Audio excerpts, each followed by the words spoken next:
మాలినితో చేతులు కలిపిన జోష్న పారిజాతాన్ని గెంటేసిన సుమిత్ర. అసలు ఇదంతా ఎలా జరిగిందనేది వీడియోని స్కిప్ చేయకుండా చివరి వరకు చూడండి. కార్తీక దీపం అప్కమింగ్ ఎపిసోడ్స్ లో ఏం జరగబోతుందో ముందుగా తెలుసుకోవాలి అనుకుంటే కింద కనిపిస్తున్న హైక్ బటన్ ని క్లిక్ చేసి కామెంట్ లో ఎస్ అని టైప్ చేయండి. వీడియోని లైక్ చేసి ఛానల్ ని సబ్స్క్రైబ్ చేసుకుని పక్కనే ఉన్న బెల్ సింబల్ లో ఆల్ పై క్లిక్ చేయండి. జోష్న నిజ స్వరూపం సుమిత్ర శివన్నారాయణ తెలుసుకోవాలి అని మీరు కూడా కోరుకుంటే కామెంట్ లో ఎస్ అని టైప్ చేయండి. ఇంకా జోష్నని పారిజాతం పలానా మాలిని వాళ్ళ ఇంటికి వెళ్తున్నాము అన్న విషయం చెప్పకుండా ఫోన్ని ఆఫీస్ రూమ్లోనే వదిలేసి మరీ రమ్మని చెప్పింది కదా. పారిజాతం చెప్పినట్టుగా జోష్న ఆఫీస్లోనే ఫోన్ వదిలేసి వెళ్లడంతో శివన్నారాయణ ఆఫీసులో ఉన్నాడన్న భయం కూడా లేకుండా పారిజాతం జోష్నను తీసుకువెళ్ళిపోతుంది. ఇంకిక్కడ కార్తీకు, సోరాజు, ఇటు దీప, శివన్నారాయణ వీళ్ళ నలుగురు కూడా పారిజాతం జోష్నను తీసుకువెళ్ళింది అన్న విషయం మీద చర్చించుకుంటారు. సుమిత్రకు ఫోన్ చేస్తే సుమిత్ర ఏమో పారిజాతం బయటికి వెళ్ళిందని చెప్తుంది. సుమిత్ర పారిజాతానికి ఫోన్ చేస్తే స్విచ్ ఆఫ్ రావడం, జోష్న ఫోను ఇక్కడే ఉండడం. శివన్నారాయణకు అనుమానం వస్తుంది. ఏంటి వీళ్ళు ఎక్కడికి వెళ్ళారు అని ఆలోచించుకుంటూ ఉండేసరికి పారిజాతం అక్కడి నుంచి ఇక్కడికి రావాలి అంటే ఎలా వస్తుంది? డ్రైవర్ ఉండాలి కదా, డ్రైవర్ ఉంటేనే కదా జరుగుతుంది. సో డ్రైవర్కి ఫోన్ చేస్తాడు శివన్నారాయణ. ఫోన్ చేసేసరికి ఎక్కడున్నావు అని చెప్పాను కానీ, సార్ నేను ఇక్కడే బయట ఉన్నాను సార్ అని చెప్పాను కానీ, బయట ఉండడం ఏంటి? పారిజాతాన్ని ఆఫీస్కి తీసుకొచ్చింది ఎవరు అనేసరికి, నేనే తీసుకొచ్చాను సార్, తర్వాత చిన్న మేడం గారితో కలిపి వెళ్ళిపోయారు అనగానే, కార్తిక్ మన కార్లకి జీపీఎస్ ఉందా అని చెప్పనేసరికి, ఉంది తాత అని చెప్పాను కానీ, వెంటనే ఆ జీపీఎస్ ట్రాకర్తో మన కారు ఎక్కడుందో, ఎవరింటి ముందు ఉందో, వీళ్ళిద్దరూ అక్కడికి ఎందుకు వెళ్లారో నాకు 10 నిమిషాల్లో తెలియాలి. నేను నా రూమ్లో కూర్చుని ఉంటాను, నువ్వు 10 నిమిషాల్లో నాకు చెప్పాలి అని చెప్పనేసరికి, సరే తాత అని చెప్పి సూరజ్ చూడు అని చెప్పాను కానీ, ఇంకా వెంటనే సూరజు ఇటు వీళ్ళు చెక్ చేస్తూ ఉండేసరికి, సార్ పలానా ఏరియాలో కారు ఆగినట్టు కనిపిస్తుంది అని చెప్పనేసరికి, పలానా ఏరియాలో కారా, ఏ ఏరియా అని చెప్పనగానే, మనం నిన్న వెళ్ళామే అదే ఏరియాలో అక్కడే ఆగింది సార్ అని చెప్పనగానే ఒక్కసారిగా కార్తీక్ షాక్ అయిపోయేసరికి, ఈలోపు ఈ విషయం తాతకు చెప్తే ఇంకేమైనా ఉందా? మాలిని పిన్నిని కలవడం కోసమే జోష్న, పారు ఇద్దరు వెళ్ళారన్న విషయం తాతకు తెలిస్తే తాత వాళ్ళని బ్రతకనిస్తాడా దీప అని చెప్పాను కానీ, ఇప్పుడు ఏం చెప్తావు బావా? తాతగారికి ఏం చెప్పకపోతే తాతగారు నిన్ను వదిలిపెట్టరు. ఇప్పుడు నువ్వు ఏం చెప్పి తాతగారిని ఒప్పిస్తావు అని చెప్పనేసరికి, ఎవరూ నాకు ఏమీ చెప్పనవసరం లేదు అంటూ వెనక నుంచి శివన్నారాయణ వస్తాడు. తాత అని చెప్పాను కానీ, సూరజ్ కార్ ఎక్కడాగింది అనేసరికి, నిన్న మనం వెళ్ళాం కదా సార్, ఆ ఎగ్జాక్ట్గా ఆ ప్లేస్లోనే కార్ ఆగి ఉంది అనేసరికి, నువ్వు ఇక్కడే ఉండి కారు అక్కడి నుంచి మూవ్ అవుతుందో లేదో చూస్తూ ఉండు, నేను కార్తీక్ అక్కడికి వెళ్తాం, కార్తీక్ రా అని చెప్పాను కానీ, తాత వద్దు తాత అని చెప్పనేసరికి, రమ్మని చెప్పానా, ముందు కార్ తీ అని చెప్పనేసరికి, ఇంకా సూరజు దీప నువ్వు అలాగే ఫోన్ లైన్లో ఉండి కారు మూవ్ అవుతుందో లేదో నాకు చెప్తూనే ఉండాలి అనేసరికి, అలాగే తాత అని చెప్పి సూరజ్ని అలా చూస్తూ ఉండమని చెప్తుంది దీప ఇద్దరు కూడా అలాగే చూస్తూ ఉంటారు. జోష్న వాళ్ళు అక్కడే కూర్చుని వెళ్ళిపోదామని జోష్న మొత్తుకుంటూనే ఉంటుంది. చివరికి ఇంకా ఆస్తి కాగితాలు రాసి, ఇదిగో ఈ ఆస్తిలో సగం వాటా ఈ పేపర్ల మీద ఉంది, అది నువ్వు తీసుకో అంటూ ఆస్తి పేపర్లు తన చేతుల్లో పెట్టేయడంతో ఇద్దరు కూడా షేక్ హ్యాండ్స్ ఇచ్చుకుంటారు. ఇంకా పారిజాతం కూడా మధ్యలో దూరి ముగ్గురు షేక్ హ్యాండ్ ఇచ్చుకునేసరికి కరెక్ట్గా కారు గేటు బయట ఆపి కార్తీక్, శివన్నారాయణ వచ్చి గుమ్మం దగ్గర నిలబడేసరికి ముగ్గురు షేక్ హ్యాండ్ ఇచ్చుకోవడం. షేక్ హ్యాండ్ తర్వాత జోష్న మాలినిని హత్తుకోవడం. ఇలా 2 విషయాలు కనిపించేసరికి ఒక్కసారిగా శివన్నారాయణ షాక్ అయిపోతాడు. జోష్న అంటూ గట్టిగా పిలవడంతో గుమ్మం వైపు జోష్న, ఇటు పారిజాతం ఇద్దరు కూడా చూస్తారు. ఒక్కసారిగా ఇద్దరు షాక్ అయిపోతారు. ఇంకా పారిజాతం దగ్గరికి వెళ్ళి శివన్నారాయణ చెంప పగలగొట్టి జోష్న చెంప కూడా పగలగొడతాడు. ఇంకా జోష్న అయితే సన్నగా ఉంటుంది కదా, ఫోర్స్కి వెళ్ళి సోఫాలో పడిపోతుంది. మీరిద్దరూ ఇంటికి రండి అప్పుడు చెప్తాను అంటూ మాలిని నువ్వన్నంత పని చేశావు కదా అని మాలిని వైపు వేలు చూపించి శివన్నారాయణ కాస్త కార్తీ అని చెప్పి దీప నువ్వు వెళ్ళి నీ పని చూసుకో ఫోన్ కట్ చేసి అనగానే సరే అని చెప్పి దీప కాస్త అక్కడికి వెళ్ళిపోతుంది. ఏం జరిగిందో తెలియదు, ఎలా తెలుసుకోవాలి, ఏమైందో కూడా అర్థం కాదు అక్కడ అని దీప కంగారు పడిపోతూ ఉంటుంది.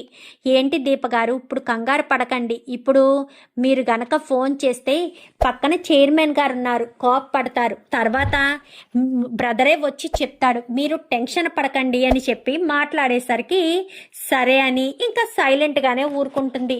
సైలెంట్గానే ఊరుకునేసరికి శివన్నారాయణ ఇంటికి వెళ్ళిపోతాడు. కార్తీక్ అయితే అక్కడ ఉండకుండా కార్తీక్ వెంటనే ఆఫీస్ దగ్గరికి వచ్చేస్తాడు. వచ్చేసేసరికి శివన్నారాయణ నిప్పులు కక్కుతూ ఇంకా గుమ్మంలో కూర్చునేసరికి ఏం జరిగింది మామయ్య గారు అని చెప్పాను. కానీ చెప్తాను, ఆ పారిజాతం నీ కూతురు జోష్న వచ్చాక అప్పుడు చెప్తాను అనేసరికి ఏం జరుగుంటుంది ఏంటి ఏం చెప్పలేదు అని శివన్నారాయణ కోపంతో ఉంటే సుమిత్ర గబగబా బయటికి వచ్చి కార్తీక్ అని చెప్పి పిలవడంతో కార్తీక్ దగ్గరికి వస్తుంది సుమిత్ర. కార్తీక్ ఆగడంతో వచ్చేసేసరికి ఏంటత్తా ఏం జరిగింది అనగాని మీ తాత ఎందుకేరా అంత కోపంగా ఉన్నాడు, ఏం జరిగిందని మీ తాత అంత కోపంగా ఉండడానికి అనగాని ఏం జరిగిందా, జోష్న పారు ఇద్దరు వెళ్ళి మాలిని పిన్నితో చేతులు కలిపారు అనేసరికి ఒక్కసారిగా సుమిత్ర షాక్ అయిపోతుంది. ఏంటి వాళ్ళింటికి వెళ్ళారా అని చెప్పాను. కానీ అవును, పారిజాతం జోష్నకు ఫోన్ చేసిందంట. పారు ఫోన్ చేయడంతో జోష్న ఫోన్ను కూడా ఆఫీసులో వదిలేసి పారుతో పాటు వెళ్ళింది. అక్కడికి వెళ్ళేసరికి ఆస్తి పేపర్లు ఏయో ఇచ్చినట్టుంది, అవి ఒక చేత్తో పట్టుకుని ఇద్దరు కూడా మాలినితో చేతులు కలిపినట్టుగా షేక్ హ్యాండ్ ఇస్తున్నారు అని చెప్పనగానే ఒక్కసారిగా షాక్ అయిపోతారు. ఏం మాట్లాడుతున్నావురా కార్తీక్ అనగాని అవునత్త ఏం చేయాలో అర్థం కాలేదు, అందుకే తాత అంత కోపంగా ఉన్నాడు అనగానే సరే నువ్వు ఇప్పుడు ఎక్కడికి వెళ్తున్నావు అనగానే నేను ఆఫీస్ దగ్గరికి వెళ్తున్నాను అని చెప్పనేసరికి సరే వెళ్ళు అని ఇంకా సుమిత్ర కాస్త ఆఫీస్ దగ్గరికి కార్తీక్ని పంపించేస్తుంది. కార్తీక్ ఆఫీస్ దగ్గరికి వెళ్ళడంతో బావా ఏం జరిగింది, నువ్వు నాకు చెప్పకపోతే నాకు టెన్షన్తో తల పగిలిపోయేటట్టు ఉంది అనగానే ఎందుకు అంత టెన్షన్ పెట్టుకుంటావు, ఏదో ఒకటి జరుగుతుంది కదా, నువ్వైతే ఏ తప్పు చేయలేదు కదా, మరి నువ్వెందుకు అంత టెన్షన్ పెట్టుకుంటావు, ఏదైనా కూల్గా ఉండాలి దీప అని చెప్పి ఇప్పుడు ఏం జరిగిందో చెప్పు బావా అని చెప్పాను. కానీ ఏం చెప్పమంటావు, ఆ జోష్న ఏం చేసిందో చెప్పమంటావా, జోష్న చేసిన తప్పేంటో చెప్పమంటావా, పారు ఫోన్ చేయడంతో జోష్న ఇక్కడ ఫోన్ వదిలేసి మళ్ళీ మాలిని పిన్ని వాళ్ళ ఇంటికి వెళ్ళింది. అక్కడికి వెళ్ళి మాలిని పిన్ని ఆస్తి పేపర్లు ఏయో ఇస్తే వాటిని తీసుకొని ఇద్దరు హగ్ చేసుకోవడాలు షేక్ హ్యాండ్ ఇచ్చుకోవడాలు అన్నీ కూడా తాత కంట పడ్డాయి అనేసరికి ఒక్కసారిగా దీప షాక్ అయిపోతుంది. ఏంటి బాబా నువ్వనేది అంటే మాలినితో చేతులు కలిపారా అని చెప్పాను. కానీ అంతే కదా మరి, ఇప్పుడు మాలినితో చేతులు కలిపి వీళ్ళు ఏం చేయబోతున్నారో అర్థం కావట్లేదు. ఆ విషయం తాతకు తెలిసిపోయింది. నాకు తెలిసి జోష్నను పారుని ఇద్దరిని కూడా తాత ఇంటి నుంచి బయటకు గెంటేయడం ఖాయం.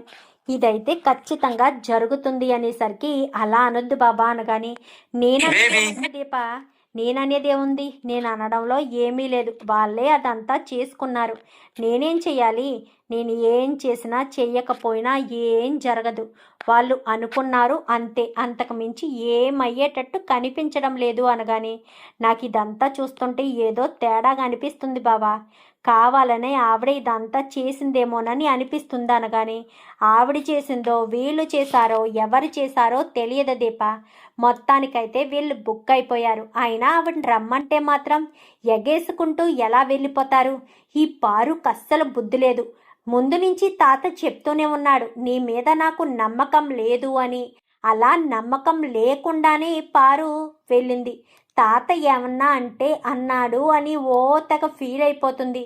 కానీ తాత దగ్గర ఇది చేయాల్సిన పనులేటి, ఇది ఎలా ఉండాలి అవేమీ పట్టించుకోదు అంటూ మాట్లాడేసరికి ఇంకా ఏం మాట్లాడాలో ఏం చెయ్యాలో అర్థం కాక ఇంకా దీప కూర్చునిపోతుంది.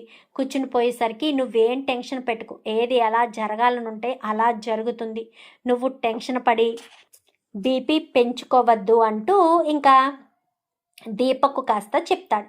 చెప్పేసేసరికి దీప కొంచెం సైలెంట్ అవుతుంది. సైలెంట్ అవ్వడంతో ఇంకా ఏం మాట్లాడాలో అర్థం కాక ఇంకా సూరజు బ్రదర్ బ్రదర్ అని పిలుస్తాడు. పిలిచేసరికి బయటికి వస్తాడు కార్తీక్. బయటికి రావడంతో ఏం జరిగింది అని చెప్పాను, కానీ ఏం జరగడం ఏంటి, మాలినితో చేతులు కలుపుతూ పారు ఇటు జోష్న ఇద్దరూ రెడ్ హ్యాండెడ్గా దొరికిపోయారు. ఏమీ లేదు, మాలిని చేతిలో ఇరుక్కున్నట్టే వీళ్ళిద్దరూ అని చెప్పనేసరికి ఏం మాట్లాడుతున్నావు అనగానే ఏం మాట్లాడడం ఏంటి, అక్కడికి వెళ్ళేసరికి జరిగింది అది. ఇప్పుడు తాత ఎలా రియాక్ట్ అవుతాడో అర్థం కావట్లేదు కదా. తాత మాత్రం చాలా కోపంతో ఉన్నాడు. నేను ఒక్క మాట కూడా మాట్లాడలేదు. ఇంకా తాతని ఇంటి దగ్గరే దిగబెట్టేసి నేను వచ్చేసాను అనగానే ఏమయ్యిందో ఏం జరగబోతుందో ఏమీ అర్థం కావట్లేదు అని చెప్పి ఇంకా అనుకుంటూ ఉండగానే జోష్న గబగబా ఆఫీస్కి వస్తుంది. ఆఫీస్కి వచ్చి తన ఫోన్ని తీసుకుని జోష్న హడావిడిగా వెళ్ళిపోతుంది. బ్రదర్ బ్రదర్ అని చెప్పనేసరికి ఏంటి అనగానే జోష్న వచ్చింది అనేసరికి ఏది అనగానే ఫోన్ తీసుకుని మళ్ళీ వెళ్ళిపోయింది బ్రదర్ అని చెప్పనేసరికి అయితే ఇంటికే వెళ్ళుంటుంది అని చెప్పి ఇంకా అనుకుంటూ ఉండగానే శివన్నారాయణ కాస్త కార్తీక్కి ఫోన్ చేస్తాడు.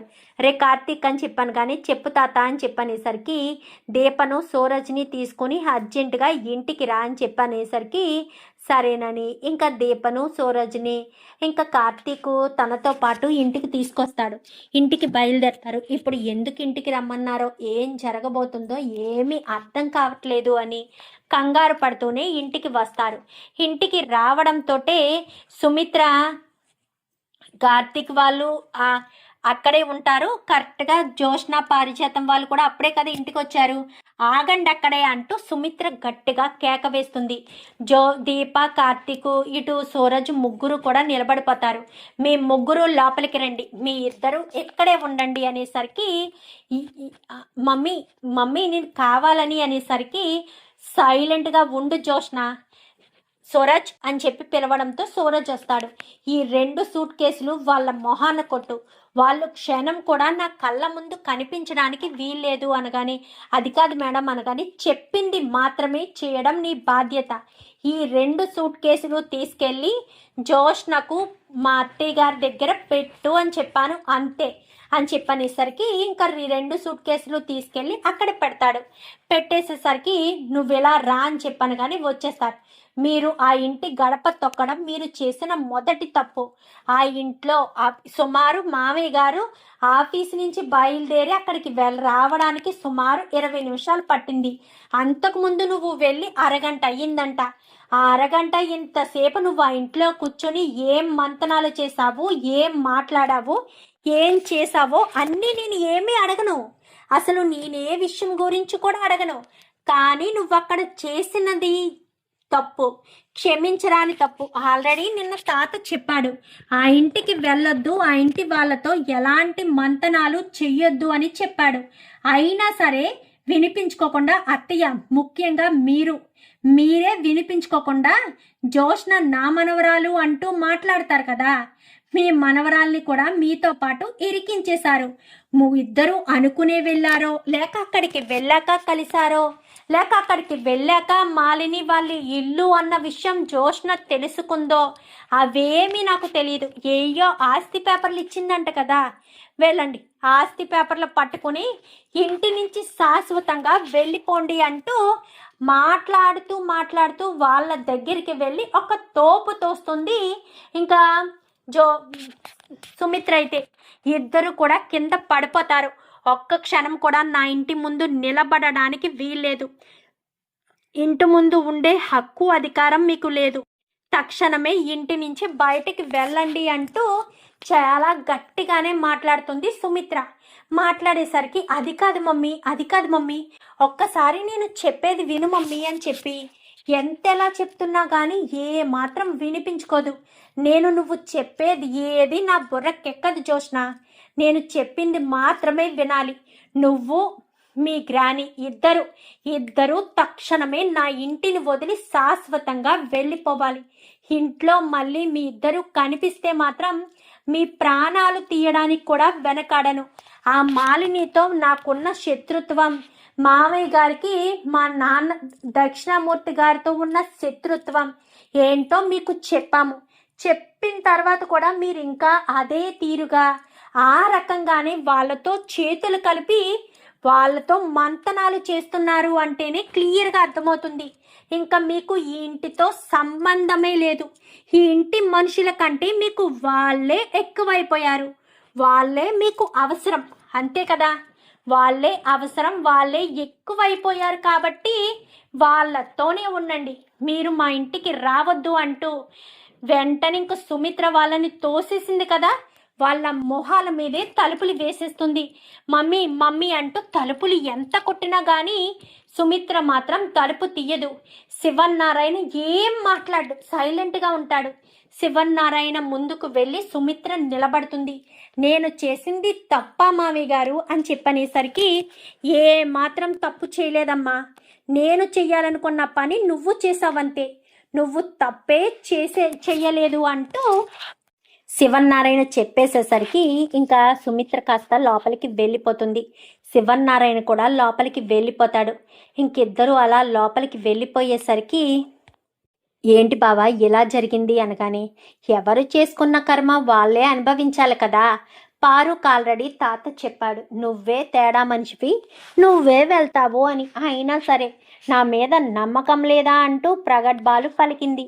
ఇప్పుడు చూడు ఎలాంటి చిక్కు తెచ్చుకుందో. ఇప్పుడు పారుని ఎవరు కాపాడతారు, ఎవరు కాపాడగలరు? పారు చేసుకున్న దానికి చేసుకున్నంత. ఎవరు ఏం తప్పు చేస్తే అదే తప్పు జరిగింది. ఇప్పుడు మనం ఏమీ చేయలేము. ఇప్పుడు గనక తాత దగ్గరికి వెళ్ళి వాళ్ళిద్దరినీ క్షమించమని అడిగామే అనుకో, వాళ్ళతో పాటు మనల్ని కూడా బయటకు గెంటేయడంలో ఎలాంటి అనుమానమే లేదు అని చెప్పి మాట్లాడేసరికి, అది కాదు బావా, అలా ఎలా చూస్తూ ఊరుకుంటావు? అలా ఊరుకుంటే ఎలా కుదురుతుంది బావా? ఇప్పుడు ఏదోటి చెయ్యాల్సిందే కదా, చెయ్యకపోతే కష్టము అని చెప్పాను. కానీ నువ్వు చెయ్యకపోతే కష్టము అని అంటున్నావు. చేస్తే ఎలా కుదురుతుంది? ఇప్పుడు మనం ఏం చేయకూడదు, చూద్దాం ఏం జరుగుతుందో. ప్రేక్షకుడిలా చూస్తూ ఉండడం తప్ప మనం ఏమీ తొందరపాటు నిర్ణయాలు చెయ్యకూడదు అంటూ మాట్లాడేసరికి, ఆ బాబా అని చెప్పాను. కానీ చూడు దీప, ఇవేమి నువ్వు మనసులో పెట్టుకోవద్దు. ఇలాంటి పనికి మాలినవన్నీ కూడా నువ్వు మనసులో పెట్టుకున్నావనుకో, నీ మనసు అంతా కూడా కలుషితం అయిపోతుంది. అది నువ్వు ముందు గుర్తు పెట్టుకో, అర్థమవుతుందా? నేను నీకు ఎందుకు చెప్తున్నానో అర్థం చేసుకో. పదే పదే పనికిరాని విషయాలు, పనికిమాలిన విషయాలు నీ మనసులో పెట్టుకుంటే నీ లైఫే స్పాయిల్ అయిపోతుంది. గుర్తు పెట్టుకో దీపా అని చెప్పనేసరికి, సరే బాబా నువ్వు చెప్పినట్టే చేస్తాను, ఇంకా దాని గురించి నాకు ఆలోచన రాదు అని చెప్పి అక్కడి నుంచి కాస్త వెళ్ళిపోయేసరికి ఇంకా సుమిత్ర ఆలోచనలో పడుతుంది. నేను తప్పు చేశానా అనగానే, అసలు నాకు వాళ్ళ మీద ఉన్న కోపం ఏంటో ఆల్రెడీ వాళ్ళకు తెలుసు కూడా. వాళ్ళ కోపాన్ని నా ముందు చూపించాలని చూస్తే నేను చూస్తూ ఊరుకుంటానా ఏంటి? నేను ఎట్టి పరిస్థితుల్లో ఊరుకోను. అందుకోసమనే ఇలా జరిగింది. వాళ్ళకి ఏదైనా అయితే వాళ్ళే చూసుకుంటారు, ఇంకొకసారి ఇలాంటి పిచ్చి పని చెయ్యరు అని చెప్పాను. కానీ వాళ్ళు ఇంట్లోకి రావాలి కదా బావా, పిచ్చి పని చేయడానికైనాను వస్తారు దీప. 1-2 రోజులు వాళ్ళు కష్టాలను అనుభవించి మళ్ళీ తిరిగి వస్తే ఏ ముష్టి వాళ్ళలాగో మారిన తర్వాత తిరిగి వస్తారు కదా. అప్పుడు విలువేంటి అనేది చెప్పడం తాత ఆనవాయితీ. సో అప్పుడు చెప్తాడు, అప్పటి వరకు సైలెంట్గానే ఉంటాడు అంటూ మాట్లాడేసరికి, ఏమో నాకేమీ అర్థం కావట్లేదు, ఎందుకు ఇలా జరుగుతుందో తెలియడం లేదు. మన కుటుంబం మీద మాలిని గారు ఎందుకంత కక్ష కట్టారో అర్థం కావట్లేదు అనగాని, దానికి సంబంధించిన ఏదో ఉంటుంది, లేకపోతే మా ఇద్దరి మధ్య బద్ధ శత్రువుల్లా ఇంత కోపాలు ఎందుకు వస్తాయి అంటూ చెప్పడంతో, ఏమో బావా ఏం జరుగుతుందో ఏంటో, పద మనం అర్జెంటుగా ఇంటికి వెళ్దామని చెప్పాను. కానీ ఇంటికి వెళ్ళడం కాదు, ఇంటికి తర్వాత వెళ్ళొచ్చు. ముందు ఆఫీస్కి వెళ్ళి ఆఫీస్లో వర్క్ కంప్లీట్ చేయాలి, మనకు వర్క్ ఇంపార్టెంట్, అర్థమవుతుందా అనగానే సరే బావా అని చెప్పి ఇంకా దీప, సూరజు, కార్తీక్ ముగ్గురు కూడా ఆఫీస్కి వెళ్ళిపోతారు. సూరజ్, జోష్న పనులు కూడా నువ్వే చూడు, దీపకు ఏం కావాలో నువ్వు దగ్గరుండి చూసుకో అనగానే అలాగే బ్రదర్ అని చెప్పి ఇంకా అక్కడి నుంచి కార్తీక్ వేరే చోటుకి వెళ్ళి వేరే వర్క్ చూసుకుంటూ ఉంటాడు. ఇంకా సూరజు ఇటు దీప వర్క్ చూసుకుంటూ ఉంటారు. ఇద్దరు కూడా సూట్ కేసులు పట్టుకుని రోడ్డును పట్టుకుని తిరుగుతూ ఉంటారు. అంతా నీ వల్లే గ్రాని, నీ వల్లే అనగానే నా వల్లేంటే, ఆస్తి సగమాతో వచ్చింది కదా, ఆస్తి పేపర్స్ నీ దగ్గర ఉన్నాయి కదా, ఇంతకీ ఆస్తి ఎక్కడా ఏంటి, ఆస్తి పేపర్స్ ఒకసారి ఓపెన్ చేసి చూడు అనగానే ఓపెన్ చేసి చూస్తుంది. తీరామోసి చూస్తే ఆస్తి పేపర్ల మీద మాలిని సంతకం ఉండదు, అదంతా ఎక్కడో ఉన్నట్టుగా ఆస్తి కాగితాలు కనిపిస్తాయి. మోసపోయాం గ్రాని అని చెప్పాను కానీ ఏమంటున్నావు అనగానే దీని మీద ఆవిడ సంతకాలు లేవు అనేసరికి సంతకాలు లేకపోవడం ఏంటి, మన కళ్ళ ముందే కదా ఆవిడ సంతకాలు చేసింది అనగాని ఏమో ఇందులో సంతకాలు లేవు, పైగా ఈ డాక్యుమెంట్స్ ఇక్కడివి కాదు, ఎక్కడవో వేరే రాష్ట్రంలోవి, అక్కడి డాక్యుమెంట్స్ తీసుకొచ్చి ఇక్కడ ఎందుకు ఇలా నడిపించాలని చూస్తుంది, కావాలనే అబద్ధం చెప్పుంటుందా, మోసం చేయడానికే చెప్పుంటుందా, ఇదంతా దానికోసమే జరుగుంటుందా అని పలు రకాలుగా ఆలోచించుకుంటూ ఇంకా దీప వీళ్ళంతా ఉంటారు. జోష్న ఇటు పారిచేతం అనుకుంటూ ఉంటారు. పద ఆవిడింటికే వెళ్దామని మాలిని ఇంటికి వెళ్ళేసరికి వాచ్మెన్ గేట్ క్లోజ్ చేసే, ఎవరు లోపలికి రావడానికి వీల్లేదు అనగానే అత్త నేను జోష్నని అనగానే డోర్ తీయని చెప్పనేసరికి లోపలికి వస్తారు. ఏంటి లగేజీలతో సహా వచ్చేసారు, ఏం జరిగింది అని చెప్పనగానే మీ ఇంటికి వచ్చి మీతో చేతులు కలిపామని తాత మమ్మల్ని మెడపట్టి బయటకు మా అమ్మ మమ్మల్ని మెడపట్టి బయటకు గెంటేసింది, ఆ ఇంటి దరిదాపుల్లో కూడా రావద్దని చెప్పేశారు అని చెప్పి మాట్లాడేసరికి ఒక్కసారిగా షాక్ అయిపోతుంది మాలిని. ఎంత జరిగిందా, మీరు ఎక్కడికో వెళ్ళి ఉండడం ఏంటి, మన ఇంట్లోనే ఉండు జోష్న అని చెప్పనేసరికి ఇంకా అక్కడి నుంచి బయటకు వచ్చి ఇక్కడ వీళ్ళతో చేతులు కలిపి వీళ్ళ ఇంట్లోకి అయితే వెళ్తుంది.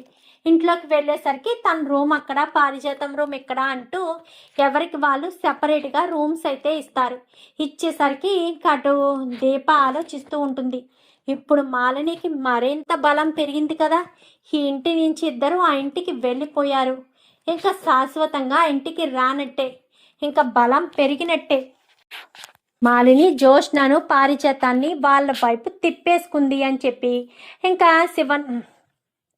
కార్తీక్ అనేసరికి ఇప్పుడు ఏం చెయ్యాలి, జోష్నను అక్కడి నుంచి ఎలా బయటికి తీసుకురావాలి, బయటికి తీసుకురావడమో తీసుకురాకపోవడమో అదంతా అనవసరం, కానీ తాత మాత్రం అస్సలు ఒప్పుకోడు, వాళ్ళతో చేతులు కలిపినట్టే, తాత వాళ్ళని బయటకు గెంటేశాడు కాబట్టి, తాత కాదు కదా గెంటేసింది, అత్త కదా గెంటేసింది కాబట్టి మళ్ళీ ఇంటి గడప తొక్కరు, ఇద్దరికిద్దరు ఆత్మాభిమానం ఎక్కువే కదా, ఎందుకు పనికిరాని ఆత్మాభిమానం అంటూ మాట్లాడడంతో మనకెందుకు బావా, సైలెంట్గా ఉందా, మనకెందుకంటావేంటి దీప, తాత అత్త బాధపడుతూ ఉంటే మనం ఎలా చూస్తూ ఊరుకోగలం, జోష్న ఇంటి కోడలు కాదు కాబట్టి ఏదైనా చేయగలిగింది, ఇంటి కోడలు ఎలా చెయ్యాలో అన్నదే అర్థం కావాలి కదా అని చెప్పి మాట్లాడేసరికి ఇంకా మరి కార్తీక్ ఇప్పుడు ఏం చేస్తాడు, జోష్నను పారిజాతాన్ని వెనక్కి తీసుకొస్తాడా, ఇంకా వాళ్ళు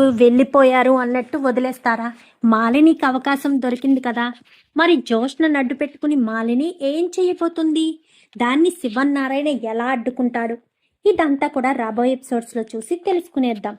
వీడియోని లైక్ చేసి ఛానల్ని సబ్స్క్రైబ్ చేసుకుని పక్కనే ఉన్న బెల్ సింబల్లో ఆల్ పై క్లిక్ చేయండి.